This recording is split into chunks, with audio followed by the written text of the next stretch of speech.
Cuba মিশেলকে কি বাংলাদেশে trial দিতে হবে? এই আলোচনাটা গতকাল থেকে আমি দেখছি সোশ্যাল মিডিয়াতে বেশ ঘুরপাক খাচ্ছে। ঘুরপাক খাচ্ছে এই কারণে বাফুফের ভাইস প্রেসিডেন্ট ফাহাদ করিম সাহেব একটি টেলিভিশনকে দেওয়া সাক্ষাৎকারে তাকে যখন জিজ্ঞাসা করা হয়েছিল কিউবা মিশেলের আসার পথটা বা প্রক্রিয়াটা সম্পর্কে, তখন কিন্তু ফাহাদ করিম এই প্রসঙ্গটা এনেছেন। তিনি বলেছেন, যারা ইয়ুথ ট্যালেন্ট, যারা আসছে বাংলাদেশি অরিজিন ফুটবলার বাইরে থেকে, বাইরের ফুটবল সিস্টেম থেকে বেড়ে ওঠা, তারা যদি বাংলাদেশ ফুটবলে যুক্ত হতে চান, সেই ক্ষেত্রে টেকনিক্যাল স্টাফ যারা আছেন তারা যদি তাকে খুব গভীরভাবে ফলো করে থাকেন বা তিনি টপ লিগে খেলে থাকেন, তাহলে তারা যদি তাকে মার্ক করে তাহলে হয়ে গেল, সিনিয়র টিমে বা বাংলাদেশ টিমে চান্স পাবেন। আর যদি টেকনিক্যাল স্টাফ যারা আছেন তারা নির্বাচন করবেন, তারা যদি তাকে খুব ভালো মতো না দেখে থাকেন, তার ফুটেজ ভিডিও ফলো করে না থাকেন, তাহলে সেক্ষেত্রে যোগ্যতা প্রমাণ দিয়ে আসতে হবে। তো সেক্ষেত্রে কথা প্রসঙ্গে তিনি বলেছেন, হামজা চৌধুরী, সমীর সোম, এই মানের যারা ফুটবলার আসছে তারা তো টপ লিগে খেলে আসছেন। ইংলিশ প্রিমিয়ার লিগের মতো টপ লিগে খেলে আসছেন হামজা চৌধুরী। সমীর সোম কানাডিয়ান টপ লিগে খেলে আসছেন। সমীর সোম তো কানাডিয়ান ন্যাশনাল টিমেই খেলেছেন। তো তাদের সমীর সোম, হামজা চৌধুরীর ট্রায়ালের তো কোনো প্রয়োজন নেই, তারা তো এমনি কোয়ালিফাইড। আবার ফাহমিদুল ইসলাম, ইতালিয়ান চতুর্থ স্তরে ফুটবল লিগ খেলে থাকেন। ফাহমিদুল ইসলাম কিন্তু এখন ইতিমধ্যেই প্রুভেন হয়ে গেছেন, প্রমাণিত হয়ে গেছেন ন্যাশনাল টিম খেলার যোগ্যতা তার আছে এবং কোচের সঙ্গে এখন তার যোগাযোগও হচ্ছে রেগুলার। কোচ তার ব্যাপারে এখন যথেষ্ট পজিটিভ। কিউবা মিশেলের ব্যাপারে কি? কিউবা মিশেলের ক্ষেত্রে ফাহাদ করিমের যে ব্যাখ্যাটা আমরা শুনলাম তাতে বোঝা যাচ্ছে ট্রায়াল দিলেও দিতে হতে পারে। কারণ কিউবা মিশেলের ক্ষেত্রে তখন আমরা জিজ্ঞাসা করেছিলাম কিউবা মিশেলকে সরাসরি ন্যাশনাল টিমে তিনি খেলতে পারবেন বা খেলার যোগ্যতা রাখেন কতটা, সেই ব্যাপারে আমি কিউবা মিশেলের যে বাংলাদেশি এজেন্ট আছে কনফিয়ান্সা স্পোর্টস ম্যানেজমেন্ট গ্রুপ, তাদের সঙ্গে যোগাযোগ করেছিলাম। তারা আশাবাদী, তারা মনে প্রাণে বিশ্বাস করে কিউবা মিশেল বাংলাদেশ ন্যাশনাল টিমে খেলার যোগ্যতা রাখে।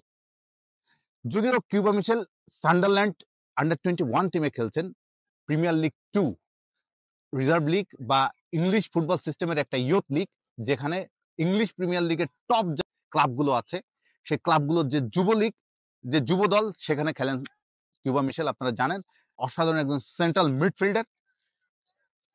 তিনি যেহেতু ইংলিশ প্রিমিয়ার লিগের টপ লিগেও খেলেননি, এখনো কোনো ইংল্যান্ড ফুটবল অ্যাসোসিয়েশনের সেখানের কোনো টিমেও তিনি খেলেননি, তাহলে তিনি সরাসরি কিভাবে বাংলাদেশ ন্যাশনাল টিমে খেলবেন? সেক্ষেত্রেও কিউবার বাংলাদেশি ফুটবল এজেন্ট যারা আছেন তারা বলেছেন, তারা একটা উদাহরণ দিয়েছেন, গ্যারেন্ট কোল, এই খেলোয়াড়কে আপনারা যারা জানেন, অস্ট্রেলিয়ান ফুটবল টিমে তিনি খেলেছেন 2022 বিশ্বকাপে, আপনাদের মনে আছে কিনা?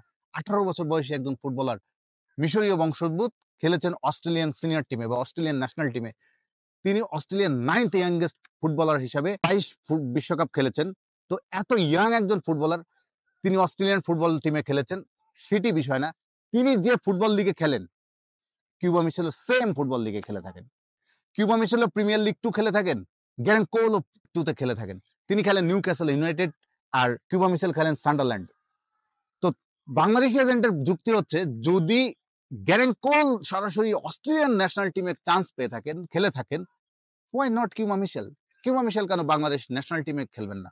বাংলাদেশ দক্ষিণ এশিয়ার ফুটবলের যে ধরনের ক্লাব ফুটবলের যে মানে খেলা হয়, তার চেয়ে তিনি বেটার ফুটবল লিগে খেলে থাকেন। তো সেই দলের, সেই ক্লাব, সেই লিগের, সে ধরনের লিগ বা সে ধরনের ক্লাব থেকে আসা একজন ফুটবলার কেন বাংলাদেশ ন্যাশনাল ফুটবল টিমে চান্স পাবেন না? তো যা হোক, এই বিতর্কটা হয়তো এখনই অবসান আমরা বলছি না হবে, কারণ আমাদের আরো কিছুদিন অপেক্ষা করতে হবে।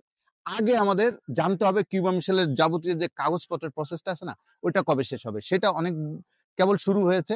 কিউবার মায়ের কাগজপত্র, কিউবার কাগজপত্র সবই চাওয়া হয়েছে, তারা দিয়েছে তাদের সংশ্লিষ্ট অথরিটিকে। মায়ের এখন পাসপোর্ট প্রক্রিয়া শুরু হবে, এরপরে কিউবা মিশেলের পাসপোর্ট প্রক্রিয়া শুরু হবে, দেন ইংল্যান্ড ফুটবল অ্যাসোসিয়েশনের এনওসি, ওটা দ্রুত হয়ে যাওয়ার কথা। তবে ভাই, আমাকে অনেকে প্রশ্ন করেন যে ফিফার ক্লিয়ারেন্স লাগবে না কিউবা মিশেলের ক্ষেত্রে। আমি আবারও বলছি, আমি এটা আবারও শুনেছি এবং সব জায়গা থেকে একটা উত্তর পেয়েছি, অবশ্যই লাগবে। ফিফার ক্লিয়ারেন্স ছাড়া আসলে আরেকটা ফুটবল অ্যাসোসিয়েশনে যখন একটা ফুটবলার যায়, তার লাগে। তো সেটাই হোক, কাগজপত্র প্রক্রিয়া নিয়ে আমি আগেও আপডেট দিয়েছি, আমার এই কন্টেন্টের টপিক নয়। আমার টপিক হচ্ছে কিউবা মিশেলকে সরাসরি ন্যাশনাল টিমে খেলবেন নাকি তাকে ট্রায়াল হয়ে আসতে হবে। পরখ করে দেখবে আগে বাংলাদেশের ফুটবল টিমের যারা কোচিং স্টাফ আছেন তারা, বা যারা এটা এই খেলোয়াড় বাছাইয়ের ম্যানেজমেন্টের সঙ্গে যারা যুক্ত, তারা দেখবেন, নাকি সরাসরি তিনি বাংলাদেশ টিমে আসবেন। এই উত্তরটা জানতে মানে আমাদের আরো কিছুদিন অপেক্ষা করতেই হচ্ছে।